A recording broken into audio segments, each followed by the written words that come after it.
क्या आपने कभी सोचते हुए ये सवाल किया है कि ये मिडिल ईस्ट की जंग असल में किसके लिए है? क्या ग्रेटर इसराइल का सपना सच में पूरा हो रहा है? They call Greater Israel. No, we're going to have Greater Israel. Greater Israel बनेगा। इसराइल अमेरिका को कंट्रोल करता है या सिर्फ दोस्ती है? Does Israel control the U.S. government? See, Israel runs our foreign policy. It's not that Israel runs America. ज़योनिज़्म क्या चीज है? इसने दुनिया को कैसे बदला?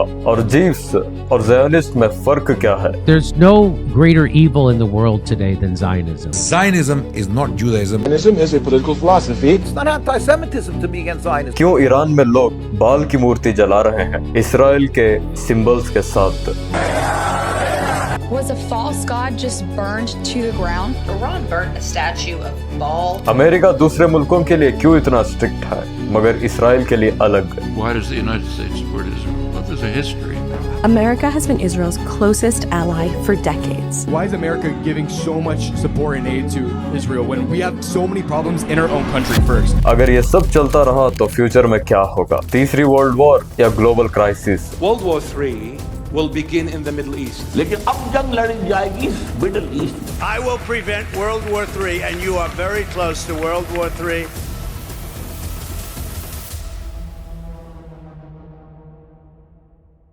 सबसे पहले समझते हैं इसके बैकग्राउंड का। बाइबल में genesis chapter 15th 18th verse में लिखा है कि Abraham peace be upon him को उनके डिसेंडेंट्स के लिए लैंड मिलेगा नाइल रिवर से लेकर यूफ्रेटिस रिवर तक। To the Jewish people, Genesis 15:18. ये एक बिब्लिकल प्रॉमिस है जो जीव्स के लिए एक रिलीजियस बिलीफ है, लेकिन मॉडर्न टाइम में इसे पॉलिटिकल बना दिया गया। 19th सेंचुरी के एंड में यूरोप में जीव्स बहुत रेसिज्म फेस कर रहे थे, जैसे कि पोगॉर्म्स, ड्रेफस अफेयर इन फ्रांस।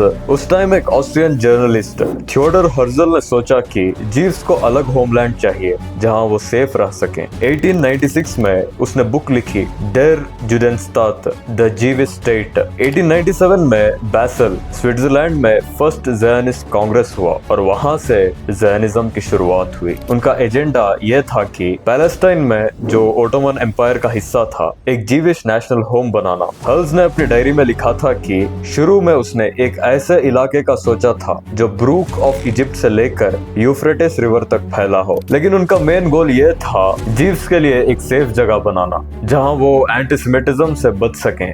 मगर याद रखो ये पॉलिटिकल मूवमेंट था, रिलीजियस नहीं। फिर 1917 आया, वर्ल्ड वॉर फर्स्ट चल रहा था।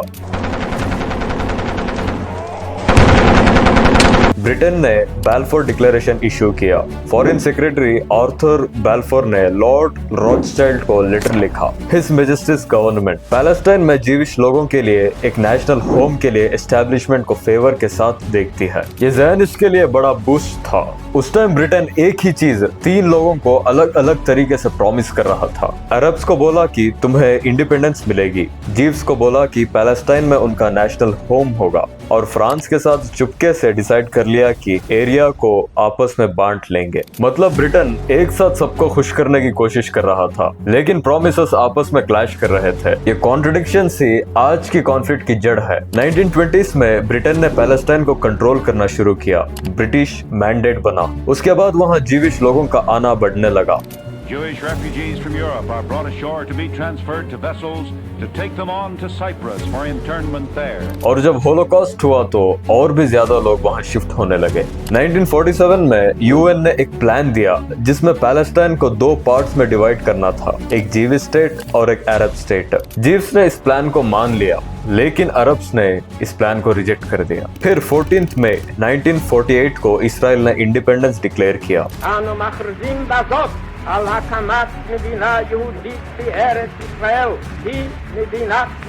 अगले ही दिन इजिप्ट, जॉर्डन, सीरिया, इराक और लेबनान ने मिलकर अटैक कर दिया। इससे 1948 का अरब इजरायली वॉर शुरू हुआ। इसराइल जीत गया और उसने अपनी बॉर्डर्स एक्सपैंड कर ली नेगेव तक। इस वॉर में लाखों पैलेस्टीनियंस अपने घरों से निकल गए, जिसे वो नक्बा कहते हैं। 70 years have passed since the Nakba, the catastrophe in Arabic, took place in Palestine in 1948. in which more than 750,000 Palestinians were forcefully displaced from their homes. यहीं से आगे के कॉन्फ्लिक्ट्स और वॉर्स की शुरुआत हुई। 1956 में सिचुएशन अचानक गहरी हो गई जब इजिप्ट के लीडर जमाल अब्दुल नासिर ने स्विस कैनाल को नेशनलाइज कर दिया। ये कैनाल पहले ब्रिटेन और फ्रांस के कंट्रोल में थी, इसलिए उन्हें ज्यादा नुकसान पहुंचा। रिएक्शन में ब्रिटेन और फ्रांस ने इसराइल के साथ मिलकर इजिप्ट पर अटैक लॉन्च किया। इसराइल ने सिनाई पेनिनसुला पर जल्दी से कंट्रोल ले लिया, लेकिन इंटरनेशनल प्रेशर, स्पेशली यूएस और यूएसएसआर के प्रेशर की वजह से उन्हें वापस हटना पड़ा। फिर आता है 1967, एक ऐसा मोमेंट जो पूरे कॉन्फ्लिक्ट का टर्निंग पॉइंट बन गया। इजिप्ट, सीरिया, जॉर्डन इसराइल के खिलाफ मिलिट्री प्रिपेयर कर रहे थे। बॉर्डर्स पर टेंशन पीक पर थी। इसराइल ने रिस्क लेने के बजाय पहले ही स्ट्राइक करने का डिसीजन ले लिया। इसे प्रीएम्प्टिव वॉर कहते हैं। सिर्फ 6 दिन के अंदर इसराइल ने एक मैसिव मिलिट्री विक्ट्री हासिल की। Lasted just under a week. The six-day war would change the geography of the Middle East for decades to come. उसने सिनाई पेनिनसुला और गजा स्ट्रिप इजिप्ट से, वेस्ट बैंक और ईस्ट जेरूसलम जॉर्डन से और Golan Heights Syria से capture कर लिया। इतना बड़ा टेरिटोरियल चेंज इतने कम वक्त में हुआ कि दुनिया शॉक हो गई। यहीं से कॉन्फ्लिक्ट का नेचर बदल गया। अब बात सिर्फ सर्वाइवल की नहीं रही, बल्कि ऑक्यूपाइड टेरिटरीज की हो गई। वेस्ट बैंक, गजा और ईस्ट जेरूसलम जैसे एरियाज इजराइल के कंट्रोल में आ गए, जहां पैलेस्टीनियन पॉपुलेशन रहती थी। इसी वजह से एक्सपर्ट्स कहते हैं कि 1967 के बाद ही ऑक्यूपेशन और एक्सपेंशन का फेज क्लियरली शुरू होता है। और आज जो इजराइल पैलेस्टाइन का कॉन्फ्लिक्ट है, उसकी स्ट्रॉन्ग फाउंडेशन यही से पड़ती है। 1973 में एक और मेजर ट्विस्ट आता है, योम किपुर वॉर। ये वॉर तब स्टार्ट हुई जब इजिप्ट और सीरिया ने मिलकर इसराइल पर एक सरप्राइज अटैक लॉन्च किया, वो भी योम किपुर के दिन, जो इसराइल के लिए एक होली डे होता है। वॉर में इसराइल बच गया, लेकिन इस बार उसको हेवी लॉसेस फेस करने पड़े, मिलिट्री और साइकोलॉजिकल दोनों। इस वॉर के बाद एक इम्पोर्टेंट शिफ्ट आता है। कंटिन्यूअस कॉन्फ्लिक्ट के बाद पीस की कोशिश होती है। 1979 में इजिप्ट और इसराइल के बीच कैंप डेविड अकॉर्ड साइन होते हैं। इस डील के under Israel Sinai peninsula Egypt को वापस कर देता है और दोनों कंट्रीज के बीच पीस एस्टैब्लिश हो जाता है। ये पहली बार था जब किसी अरब कंट्री ने इसराइल को ऑफिशियली एक्सेप्ट किया। फिर 1982 में इसराइल लेबनान इन्वेड करता है। रीजन था PLO, पैलेस्टाइन लिबरेशन ऑर्गेनाइजेशन को वहां से निकालना, जो इसराइल के अगेंस्ट ऑपरेशंस चला रहा था। इसराइल ने PLO को तो पुश बैक कर दिया, लेकिन इस इन्वेशन का एक अनएक्सपेक्टेड रिजल्ट हुआ। एक नया ग्रुप इमर्ज हुआ, हिजबुल्लाह, जो बाद में इसराइल के लिए एक मेजर चैलेंज बन गया। ये टेंशन 2006 में फिर एक्सप्लोड होती है जब हिजबुल्लाह इसराइल पर रॉकेट अटैक्स करता है। इसराइल स्ट्रॉन्ग मिलिट्री रिस्पांस देता है और 2006 लेबनान वॉर शुरू होता है। On the 12th of July 2006, a violent conflict erupted between Israel and neighboring Lebanon. ये कॉन्फ्लिक्ट दिखाता है कि प्रॉब्लम अब सिर्फ स्टेट्स के बीच ना रही, बल्कि नॉन स्टेट ग्रुप्स के साथ भी हो चुकी है। इस बीच पैलेस्टीनियन साइड पर भी रेजिस्टेंस मूवमेंट बढ़ रहे थे, जिन्हें इंतिफादास कहते हैं, मतलब अपराइजिंग्स। ये बेसिकली ग्राउंड लेवल प्रोटेस्ट और क्लैशेस थे अगेंस्ट इजरायली कंट्रोल। 1993 में एक और होप दिखती है, ओस्लो अकॉर्ड्स। ये इसराइल और पैलेस्टीनियंस के बीच पीस एस्टैब्लिश करने की सीरियस कोशिश थी। प्लान था कि पैलेस्टाइन को सेल्फ रूल मिलेगा और फाइनल पीस एग्रीमेंट होगा, लेकिन ये प्रोसेस सक्सेसफुल नहीं हो पाया। और इस बीच वेस्ट बैंक में इजरायली सेटलमेंट्स का बढ़ना शुरू हुआ। ये सेटलमेंट्स कॉन्फ्लिक्ट को और कॉम्प्लिकेटेड बना देते हैं, क्योंकि ये फ्यूचर पैलेस्टाइन के आइडिया को वीक करते थे। 7 अक्टूबर 2023 को एक मेजर टर्निंग पॉइंट आता है जब हमास इसराइल पर सडन अटैक लॉन्च करता है। On October 7th, 2023, Hamas succeeded in surprising one of the world's strongest armies and renowned for its intelligence agencies. ये इंसिडेंट इसराइल के लिए ह्यूज शॉक था। इसके रिस्पॉन्स में इसराइल तुरंत गजा में बॉम्बिंग शुरू करता है। गजा एक मेजर कॉन्फ्लिक्ट जोन बन जाता है, जहां हजारों लोगों ने अपनी जान गंवाई। जैसे जैसे कॉन्फ्लिक्ट बढ़ता है, सिचुएशन सिर्फ इसराइल वर्सेस हमास तक लिमिटेड नहीं रहती। लेबनान बॉर्डर पर हिजबुल्लाह भी इसराइल के अगेंस्ट फायरिंग शुरू करता है। ये एक सेकेंड फ्रंट क्रिएट करता है। साथ ही ईरान के सपोर्टेड ग्रुप्स, जिसे प्रॉक्सीज कहा जाता है, रीजन के अलग अलग पार्ट स्टार्ट से प्रेशर बनाना शुरू कर देते हैं। फिर धीरे धीरे ये कॉन्फ्लिक्ट और बड़ा शेप लेता है। 2026 तक आते आते स्पेशली फरवरी 2026 के बाद इसराइल और ईरान के बीच डायरेक्ट कन्फ्रंटेशन एस्केलेट हो जाता है। इसमें यूनाइटेड स्टेट्स का इन्वॉल्वमेंट भी बढ़ने लगता है। सपोर्ट, डिफेंस सिस्टम्स और स्ट्रेटेजिक बैकिंग के थ्रू सिचुएशन और सेंसिटिव हो जाती है। अब सवाल आता है, ज़ायोनिज्म असल में क्या है? सिंपल टर्म्स में समझो तो A political movement, an ideology, or an ethno-nationalist vision based on supremacy. ज़ायोनिज्म एक पॉलिटिकल नेशनलिज्म मूवमेंट था। इसका बेसिक आइडिया यह था कि जीव्स सिर्फ एक रिलीजियन नहीं बल्कि एक नेशन है और हर नेशन की तरह उनको भी अपनी लैंड पर सेल्फ डिटर्मिनेशन का राइट मिलना चाहिए। 19th सेंचुरी के एंड में थियोडोर हर्जल ने इस आइडिया को स्ट्रांगली पुश किया। हर्जल खुद रिलीजियस नहीं था बल्कि सेक्युलर था। शुरू में फोकस सर्वाइवल और सेफ्टी पर था, लेकिन वक्त के साथ साथ ज़ायोनिज्म के अंदर डिफरेंट आइडियोलॉजीज डेवलप होने लगती है। एक साइड पर सेक्युलर ज़ायोनिस्ट थे जो इसे एक पॉलिटिकल सॉल्यूशन के रूप में देखते थे। दूसरी साइड पर रिलीजियस ज़ायोनिज्म आया, जहां कुछ लोगों ने बाइबल के बेसिस पर क्लेम करना स्टार्ट किया कि ये लैंड उनका डिवाइन राइट है। फिर आता है एक और एंगल, एक्सपेंशनिस्ट थिंकिंग का। ज़ायोनिस्ट लीडर्स ने सिर्फ लिमिटेड एरिया नहीं बल्कि लार्जर टेरिटरी का आइडिया भी सोचा। मैप्स में कभी कभी जॉर्डन रिवर के दोनों तरफ का एरिया इंक्लूड किया जाता था। इस कॉन्टेक्स्ट में व्लादिमीर जेपोटिन्स्की का नाम भी आता है। वो रिविजनिस्ट ज़ायोनिज्म का लीडर था जो ज्यादा हार्ड लाइन और एक्सपेंशनिस्ट अप्रोच रखता था। उसने ओपनली स्ट्रॉन्ग लैंग्वेज यूज की, जैसे कि जीविश पावर या एम्पायर टाइप के आइडियाज, और ये बिलीव रखता था कि स्ट्रॉन्ग मिलिट्री के बिना ये गोल अचीव नहीं होगा। 1982 में एक कंट्रोवर्शियल आइडिया सामने आता है, ओडेड इनॉन प्लान। ये कोई ऑफिशियल गवर्नमेंट डॉक्यूमेंट नहीं था बल्कि एक आर्टिकल था जो इसराइल जर्नल में पब्लिश हुआ था। इस आर्टिकल का मेन आइडिया ये था कि मिडिल ईस्ट में इसराइल को सिक्योर रहने के लिए सराउंडिंग अरब कंट्रीज को स्ट्रॉन्ग होने देने के बजाय उन्हें फ्रैगमेंट होना चाहिए, जैसे लेबनान को डिवाइड करना, सीरिया को कमजोर करना और इराक को स्प्लिट करना। लॉजिक ये था कि नेबरिंग कंट्रीज अगर इंटरनली वीक रहेगी तो इसराइल ज्यादा सिक्योर और इन्फ्लुएंशियल रहेगा। अब समझते हैं ज़ायोनिस्ट और जीव्स में फर्क क्या है। जीव्स एक 3000 साल से ज्यादा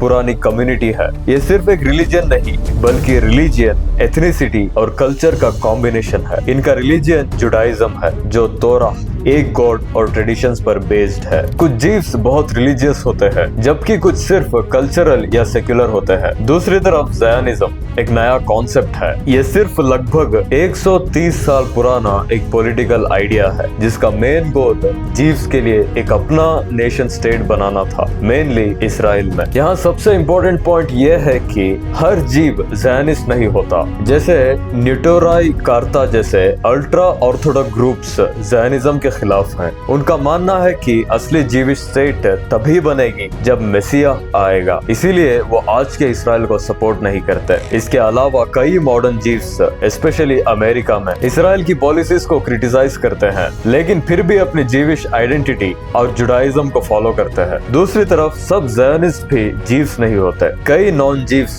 जैसे क्रिश्चियन ज़ायोनिस्ट वो भी ज़ायोनिज्म को सपोर्ट करते हैं। इसीलिए क्लियर डिफरेंस समझो, जुडाइज्म एक फेथ और आइडेंटिटी है जबकि ज़ायोनिज्म एक पॉलिटिकल नेशनलिज्म है। एक रिसेंट ईरान प्रोटेस्ट में देखने को मिला कि वो एक बाल नाम की मूर्ति को जला रहे हैं। सबसे पहले समझो बाल क्या है। बाल एक एंशिएंट कैनानाइट गॉड माना जाता था जिसका जिक्र बाइबल में भी मिलता है, जहां इसे मूर्ति पूजा और कुछ जगहों पर चाइल्ड सैक्रिफाइस से भी लिंक किया गया है। अब प्रोटेस्ट में क्या हुआ, ईरान के कुछ डेमोन्स्ट्रेटर्स ने बाल का एक पुतला बनाया और उसे जलाया। इस पुतले पर उन्होंने स्टार ऑफ डेविड और इजरायली फ्लैग भी लगाया था। अब सवाल उठता है, अमेरिका और इसराइल का कनेक्शन इतना स्ट्रॉन्ग क्यों है? सोचो, मिडिल ईस्ट एक ऐसा रीजन है जहां हमेशा तनाव रहता है और इसी रीजन में एक कंट्री है इसराइल, और दुनिया की सबसे पावरफुल कंट्री यूनाइटेड स्टेट्स इस इसराइल के साथ खड़ी नजर आती है। सिर्फ सपोर्ट नहीं बल्कि स्ट्रॉन्ग पार्टनरशिप भी। हर साल America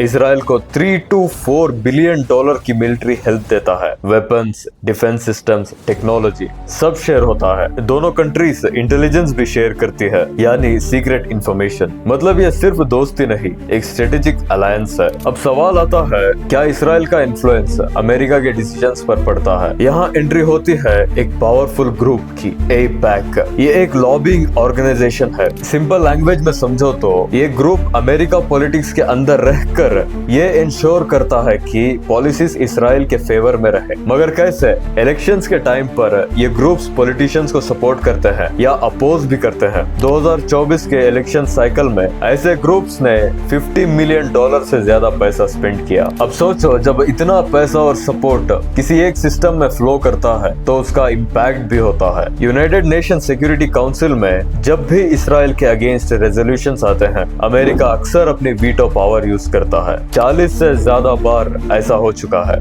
Raise their hand. 14-1. 14 members of the Security Council voting for a ceasefire in Gaza. Those against. But it's blocked by one, the United States. This, its 6th veto on Gaza in almost 2 years. Recent years में भी आप देखो तो गजा ceasefire जैसे proposals को block किया गया। मतलब ग्लोबल लेवल पर भी अमेरिका इसराइल के साइड खड़ा नजर आता है। अमेरिका के लिए इसराइल इम्पोर्टेंट इसलिए है क्योंकि मिडिल ईस्ट में ईरान जैसे राइवल्स को बैलेंस करना, रीजन में अपनी प्रेजेंस स्ट्रॉन्ग रखना, इम्पोर्टेंट ऑयल रूट्स और जियोपॉलिटिक्स को स्टेबल रखना। अब सोचो, क्या इसराइल अमेरिका को कंट्रोल करता है? कहने को तो नहीं, लेकिन स्ट्रॉन्ग इन्फ्लुएंस जरूर रखता है। और ये इन्फ्लुएंस है लॉबिंग ग्रुप्स जैसे AIPAC, political donations, voter support, एक और फैक्टर क्रिश्चियन ग्रुप्स का support. Israel has a right to defend itself. I told him that I will always ensure that Israel is able to defend itself. The United States recognizes Israel's absolute right to defend itself. No American president will let Israel go down the tube. तो अब सवाल ये है, क्या यह सिर्फ जमीन की लड़ाई है या एक बड़ा हिडन एजेंडा? क्या ग्रेटर इसराइल बस एक थ्योरी है या धीरे धीरे रियलिटी बन रहा है? क्योंकि In 2024, an Israeli soldier was photographed in Gaza wearing this badge. It shows an imagined country stretching from the Nile in Egypt to the Euphrates in Iraq. It includes all of Palestine, Jordan, Lebanon, and chunks of Syria, Egypt, Iraq, and Saudi Arabia. It's called Greater Israel, what Israeli Prime Minister Benjamin Netanyahu calls a historic and spiritual mission. सबसे बड़ी तबाही हमेशा धीरे धीरे शुरू होती है और जब तक समझ आता है तब तक देर हो चुकी होती है। आपको क्या लगता है, क्या यह सब कुछ एक प्लान का हिस्सा है या सिर्फ हालात की मजबूरी? कमेंट्स में अपनी राय जरूर दें।